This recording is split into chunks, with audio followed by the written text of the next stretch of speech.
네, 안녕하세요. 드디어 농지법이 개정될 예정입니다. 이번에 개정된 농지법 주제가 여러 가지가 있겠지만 저희 일반인들한테 제일 피부로 와닿는 정책 개정이 농막이에요. 요 농막을 단속을 많이 했잖아요. 지금까지 양평이라든지 뭐 원주, 횡성, 저기 전라도, 경상도 쪽, 특히 양평이랑 이 강원도 영서지방 쪽에 단속을 많이 했는데요. 농막을 이제 못 놓게 했었어요. 지자체에서. 그런데 이번에 법이 개정되면서 정식적으로 농막을 놓을 수 있게 됐습니다. 그런데 몇 가지 요건들이 있어요. 그 요건들을 이제 법령을 보면서 설명을 드리도록 할게요. 일단 법제처 사이트에 들어가면 입법 예고를 봐야 됩니다. 법제 업무 정보 가면 입법 예고가 있죠. 여기서 소감부처 농림축산식품부를 가면 검색. 여기 보면 1월 15일에 입법 예고가 됐죠. 농지법 시행규칙 일부 개정안 재입법 예고 눌러보겠습니다.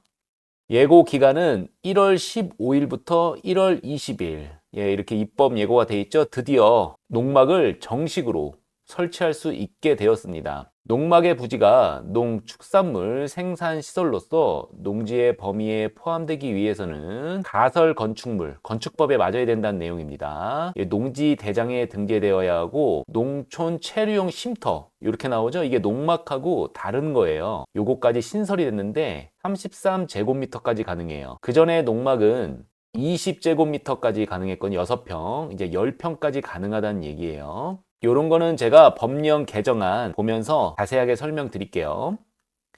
의견 제출 기한이 나와 있고 여기 보면 농지법 시행 규칙 일부 개정안 PDF 파일로 나와 있죠. 요거를 눌러 보겠습니다. 다운이 되고 있습니다. 네, 이제부터가 중요합니다. 농막의 부지가 농축산물 생산 지돌로서 농지의 범위에 포함되기 위해 건축법, 가설 건축물 축조 신고를 해야 된다는 얘기예요. 33제곱미터 10평 나오죠? 농촌 체류용 쉼터, 농막보다 한 단계 진화된 형태의 농막인데요. 여기가 골자입니다. 쉼터의 연면적, 주차 공간 나오죠? 데크의 면적, 가설 건축물 외곽, 정화조. 이제 정화조를 설치할 수 있는데요. 주차 공간까지 가능해요. 제가 그림으로 설명을 드릴게요. 네, 여기 이렇게 농막이 하나 있습니다. 농막이 하나 있는데 예전에는 여기 데크, 그 다음에 땅속에다가 정화조, 그 다음에 주차장이 이렇게 뭐 한 대 정도 들어갈 수 있는 뭐 자갈을 이렇게 깔아놓죠. 잡석. 이런 게 전혀 안 됐어요. 근데 이제는 가능합니다. 이게 데크도 가능하고 정화조 묻는 것도 가능하고 이렇게 차 한 대 정도 들어갈 정도로 잡석 놓고 주차장도 설치할 수 있다는 얘기예요. 예전에는 이렇게 농막만 하나 놓고 아무것도 안 됐어요. 데크 이렇게 했다가 공무원한테 걸리면 바로 철거해야 됐고요. 정화조 불법으로 여태까지 다 했죠. 근데 이제 정식으로 정화조도 설치할 수 있고 예전에 농지가 보면 밭농사를 져요. 밭농사를 지면 농사만 져야지 이렇게 아까 주차장 이렇게 설치를 못했어요. 자갈을 이렇게 깔아놓으면 요 부분에 다 치우라 그랬어요. 치우고 다시 밭농사를 져라. 근데 보면 농막 놓고 이렇게 주차장을 설치한 곳 많이 보셨죠? 다 불법이에요. 불법. 그냥 민원도 안 들어오고 공무원한테 이제 적발이 안 되다 보니까 다 그냥 그렇게 한 건데 이제는 합법적으로 이게 가능하게 되었다는 점입니다. 주차장 데크, 농림축산식품부 장관이 정하여 고시하는 면적 이하로 할 것. 그냥 가능하다는 얘기예요. 여기 또 중요한 부분이 있는데 예전에는 가설 건축물 신고만 하면 됐거든요. 이제는 농지 대장에 등재가 돼야 됩니다. 농막 체류용 쉼터, 요게 제일 중요합니다. 이게 나오죠. 농업인 또는 주말 체험 영용을 하려는 사람, 그 세대원을 포함하면 농업인 등이라 한다. 요 사람들이 임시 숙소라는 단어가 되게 중요한데 옛날에는 거주가 안 됐어요. 이게 거주를 해도 된다는 얘기입니다. 임시인지 정기적으로 체류하는지 이거를 확인할 수 있는 방법이 없어요. 그러니까 이 말은 거주가 이제 가능하다는 얘기입니다. 체류용 쉼터 용도로 직접 사용하기 위해 설치하는 다음 항목의 요건을 모두 갖추어야 한다. 국토계획법,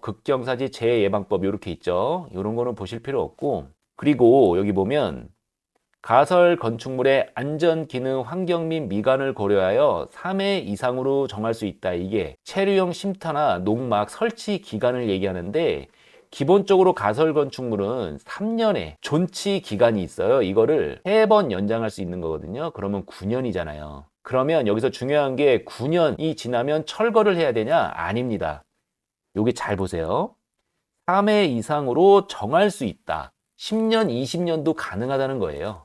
그러니까 안전 기능 및 환경 및 미관, 요것만 처음 농막 체류형 쉼터가 설치된 대로만 유지만 해주시면 돼요. 농막에다가 호화찬란하게 여기다가 뭐 이상한 지붕을 달아놓는다거나 여기다가 뭐 창고를 이렇게 하나 추가로 설치한다거나 이런 것만 아니면 이렇게 안전 기능 환경 및 미관을 해칠 우려가 전혀 없어요. 그래서 처음 설치한 대로만 유지해 주시면 10년이든 20년이든 계속 연장할 수 있다. 그리고 소방 활동이 가능한 도로, 요게 이제 건축법상 도로는 아니고 면도, 이도, 농도, 현황 도로만 있다면 된다는 얘기예요. 소방차가 들어와야 되니까 그래도 기본 RV나 승용차가 들어올 수 있어야 되겠죠. 여기 이제 농지 면적이 나오는데, 한 필지의 농지의 면적이 연면적, 아까 체류형 쉼터 같은 경우에는 33제곱미터 10평이잖아요. 합산한 면적의 2배 이상일 거. 그러니까 농지가 20평 이상은 돼야 된다는 얘기예요.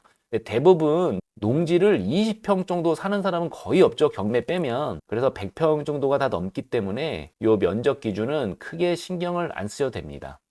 여기 소방시설 설치 및 관리에 관한 법률, 이게 뭐냐면 아까 그 소방도로 그 얘기예요. 그 시행일은 공포한 날로부터 시행한다. 아까 입법 예고 기간이 1월 15일부터 20일까지였잖아요. 입법 예고 기간이 끝나면 곧 시행이 된다는 내용입니다.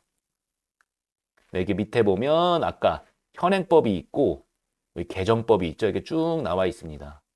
네, 그러면 총 정리를 해보자면 이렇게 농막이 있잖아요. 이 농막의 연면적, 체류형 쉼터 같은 경우 10평, 이 10평에 정화조 요런 거, 그 다음에 데크 요 정도 연면적 합계가 2배가 넘어야 됩니다. 이 농지의 면적이. 그러면 여기 10평, 요거 한 평도 안 되겠죠? 요거 2평 치면 13평 정도 곱하기 2이면 26평이잖아요. 이 농지 총 면적이 26평만 넘으면 된다는 얘기예요.